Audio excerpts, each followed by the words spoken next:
Damn, it is windy. Fuck. I'm out and all the time.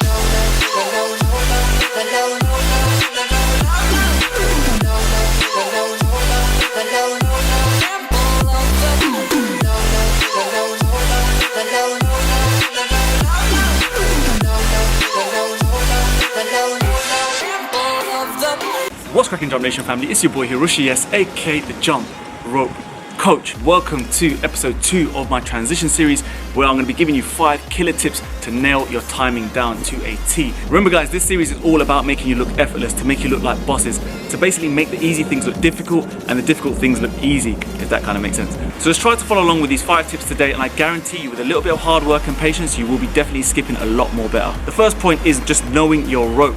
If you guys are going to get to kind of better timing, better combinations, better transitions, you need to know your rope inside out. On this channel, we are massive advocates of the speed rope, and this, the money rope, which is now the most in-demand speed rope on the planet, thanks to you guys. The reason why I love this rope so much is not only does it have the ergonomic handles, which allow you to really get that comfort, that feel of the rope, it also just has a very unique PVC vinyl. It's a 5mm vinyl, and it's not cheap. It's something that doesn't tangle, and it has incredible weight distribution, so it allows you to know exactly where the rope is in the revolution, so it gives you that timing of when you need to jump. A lot of people out there think that all PVC ropes are the same, the cheap ones that you see on the internet, of course, and it's not. You get some PVCs which are more stretchy, some which like tangle really like badly at the same time when you're kind of skipping, and others that have really bad ergonomics on the handle, which don't allow you to get that comfort and that precision. So really know your ropes. If you guys are more into kind of mechanism style ropes, then your transitions and your timing will change. So you just need to know exactly what you're doing with these ropes. Whereas with these, you can add knots, you can change the length really quickly. By adding a couple of knots, you're already adjusting the kind of weight, the feel, the distribution, like I said, around the handle. So it just really allows you to tinker and fine tune how you skip and how your timing is going to be. Point number 2 is all about kind of visuals. I mentioned it before, like in the past on previous episodes, but it is so key if you guys can get in front of a mirror to start skipping in front of a mirror, because a lot of you out there really just all you do is just look down at your feet. I think it's a really beginner thing to do. I used to do it as well myself. I sometimes still do it as well for different reasons, but what I want you to try and get away from doing is looking down at your feet. Look into a mirror. It will allow you to get that feedback, that response, show you when you are doing certain things differently, when you're jumping differently, when you're jumping a little bit too high, for example, if you're jumping too early, if you're jumping too late, where your rope's catching on your feet. There's just so many things that you need to take into consideration. That's why those who skip in front of a mirror for like hours and hours and hours do tend to really progress much more quicker than others. If you can't get in front of a mirror for whatever reason, if you're skipping outdoors or indoors or whatever it is, then I would recommend just literally looking straight ahead at the rope as it passes your eye line, instead of looking down at your feet. So a lot of beginners will look down at their feet because they think that that's what's going to help them jump at the right time. What I want you to do is just skip and look straight ahead and focus on the rope. As the rope flashes past your eyes, that's going to be that kind of trigger, that kind of fine tuning in your brain, your body, to basically release that jump. There goes the map with the wind. Right, point number 3 is all about body positioning, and it again affects your timing so much. What I find beginners do is if they're not out here with their arms, even if they're here, they bring it in and they've got their elbows pointing back. Whilst they're doing transitions, crossovers, their arms start to kind of move around the place. They kind of get stretched out, they come back in, they go in all different directions. Just keep an eye on what you're doing with your arms. Like I said, use the mirror. But if you guys can keep your arms fixed, at least to a certain extent, you can make sure that the arc always remains the same and that you don't have to change your jumps or your timing your jumps, because as soon as you start to move out like this, the rope becomes a little bit shorter, the arc becomes shorter, you need to change the style of your height, your jumps, your timing, everything changes. So it's so key, it's super key that you basically keep everything nice and tight. And at the same time, just keep your body loose as well, because we don't want everything too rigid, because that doesn't look good either. Point number 4 is don't use music when you skip, guys. Beginners out there are probably thinking, what the fuck, Rush?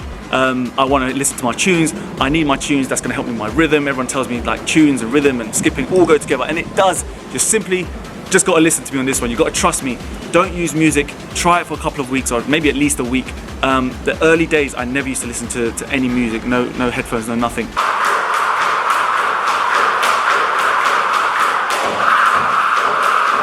Simply because I wanted to hear the sound of the rope, hear the sound of the revolutions, how it changed. When you do a double under, when you do a crossover, you start to hear sounds, you start to hear patterns in the rope, you start to realize where the rope is exactly around your body, and it's amazing when you really understand what I'm trying to get at. It just sounds weird right now.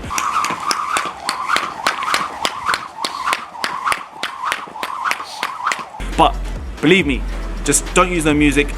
It just gives and it acts as a kind of trigger when you hear the kind of rope change sound, simply because it's getting a little bit more faster for double unders, for example. When you're doing a crossover, when it uncrosses itself, it creates a new sound.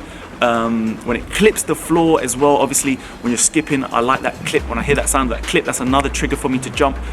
So all these little things, only when you start to become really advanced and very good at your transitions, when you can obviously put the music in and just really not need to think about it. But in the beginning days, I think this is a really cool tip, and I'd give it a go if I was you. And if you do, comment below and let me know how you get along. Yes guys, we're coming to the end now. I said it was gonna be short and sweet. I hope it is when it comes to editing time. Point number 5 is about your environment, your surface.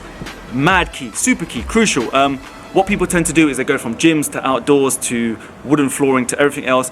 Their rope length stays the same, their style of jump stays the same, and to be honest with you, it doesn't really work like that. What you find is if you're gonna do transitions and combinations, and if you move from concrete to wooden flooring, you're gonna get different response and feedback from the rope as it hits the ground. For example, when I went to Africa recently, I was doing a video and I was skipping on this kind of wooden surface. It was terrible to skip on because it had gaps in these kind of wooden, like, whatever you call it. But anyway, as I was skipping, the rope would actually clip into the kind of gaps and it would bounce up on me, make me trip. It was just super difficult. So what I had to do was change the rope length completely, just change my style of jumps, change my style of transitions to make sure I wouldn't trip. And it's the same as you go on concrete, as you go on wooden floor or gym matting, you're gonna always get different responses and feedback from the ground. So keep that in mind, guys. It really does make a difference. All these kind of things, all these kind of fine tunings that you need to do or need to think about, your skipping and your level of transition is going to be so much more cleaner if you understand all these elements. And I just want to make sure that you guys get this. It's a little bit of a talkative video today, but I feel it's really key to basically bring it in early in this series. And if you have stuck along and you have stayed along with this video, then thank you so much. I salute you, I love you.